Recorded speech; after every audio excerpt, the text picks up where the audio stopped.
آج ہم پاکستان کی 75 سالہ تاریخ کے ایک ایسے تاریخ باب پر بات کریں گے جو بار بار دہرایا گیا ہے، یعنی سیاسی قتل کا وہ سلسلہ جو آج تک نہیں ٹوٹ سکا۔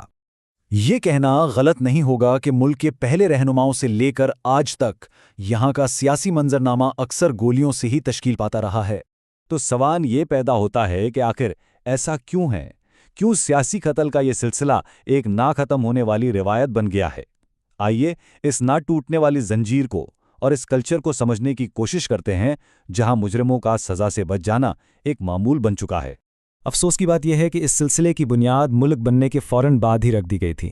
ایک ایسی تاریک مثال قائم ہوئی جس کے اثرات ہم آج تک بھگت رہے ہیں۔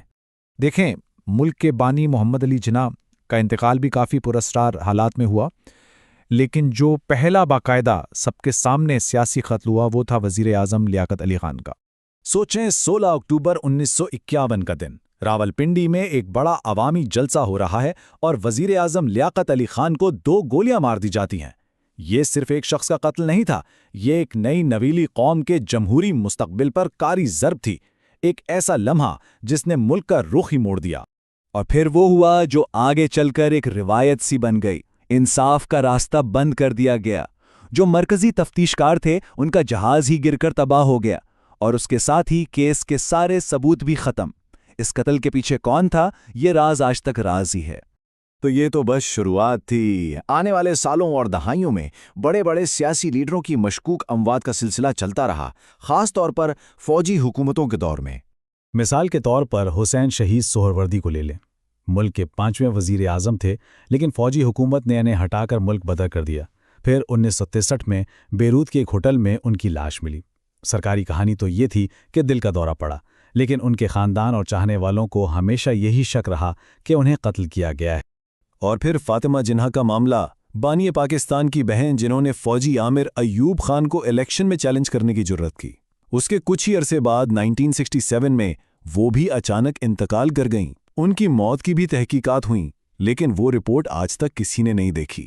لیکن اگر پاکستان کی سیاسی تاریخ میں تشدد کی سب سے المناک مثال دیکھنی ہو تو وہ بھٹو خاندان کی ہے، ایک ایسا خاندان جس کی تقریباً پوری ایک نسل ہی اس سیاسی دشمنی کی بھینٹ چڑھ گئی۔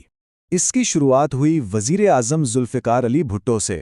انہیں ایک فوجی بغاوت کے ذریعے ہٹایا گیا اور پھر 4 اپریل 1979 کو پھانسی دے دی گئی۔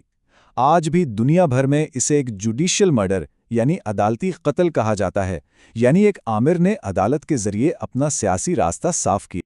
اور یہ المیہ صرف ان تک محدود نہیں رہا۔ ان کے بعد ان کے بچوں کی باری آئی۔ ایک بیٹے شاہ نواز 1985 میں فرانس میں پراسرار حالات میں مردہ پائے گئے۔ دوسرے بیٹے مرتضیٰ 1996 میں اپنی ہی بہن بے نظیر کے دولے حکومت میں ایک پولیس مقابلے میں مارے گئے، اور پھر آخرکار 2007 میں بے نظیر بھٹو خود بھی قتل کر دی گئیں۔ تو یہ کہانی صرف بھٹو خاندان کی نہیں ہے۔ وقت کے ساتھ ساتھ یہ سیاسی تشدد ایک منظم شکل اختیار کر گیا، اور اس نے ہر سیاسی جماعت اور ہر سوچ کے رہنماؤں کو اپنا نشانہ بنایا۔ دیکھیں، قدرت کا کھیل۔ جس فوجی عامر جنرل ضیاء الحق نے بھٹو کو پھانسی دی، وہ خود 1988 میں ایک پراسرار طیارہ حادثے کا شکار ہو گئے۔ ان کی موت کیسے ہوئی، اس پر بھی آج تک صرف قیاس رائیاں ہی ہیں۔ اور یہ تشدد صرف سیاستدانوں تک نہیں رہا۔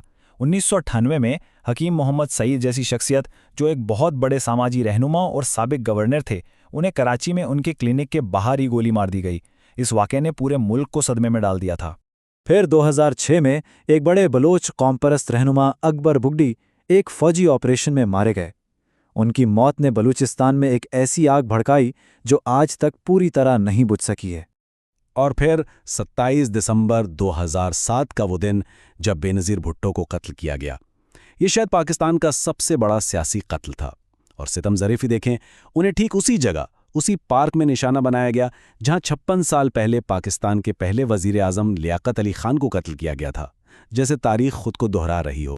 اس پوری لمبی اور تاریخ میں انصاف کی کوئی مثال ملتی ہے تو وہ شاید عمران فاروق کا کیس ہے۔ MQM کے ایک بڑے رہنما تھے، لندن میں قتل ہوئے، لیکن یہ ایک شاذ و نادر کیس ہے جہاں قاتلوں کو نہ صرف پکڑا گیا بلکہ سزا بھی ہوئی۔ تو کیا یہ سب ماضی کی باتیں ہیں؟ نہیں، بالکل نہیں۔ تشدد کا یہ سلسلہ آج کے دور میں بھی جاری ہے، جو بتاتا ہے کہ اصل جڑیں اب بھی کتنی گہری ہیں۔ اس کی سب سے تازہ مثال سابق وزیر اعظم عمران خان ہے۔ نومبر 2022 میں جب وہ ایک احتجاجی مارچ کی قیادت کر رہے تھے، ان پر بھی قاتلانہ حملہ ہوا اور انہیں ٹانگ پر گولی لگی۔ وہ تو خوش قسمتی سے بچ گئے، لیکن یہ حملہ ایک بہت بڑی یاد دہانی ہے کہ پاکستان میں سیاسی تشدد کا یہ خوفناک چکر ابھی رکا نہیں ہے، اور یہ ملک کے مستقبل کے لیے سب سے بڑا سوالیہ نشان چھوڑ جاتا ہے۔ آخر کب گولی کی جگہ بات چیت اور مکالمہ لے گا؟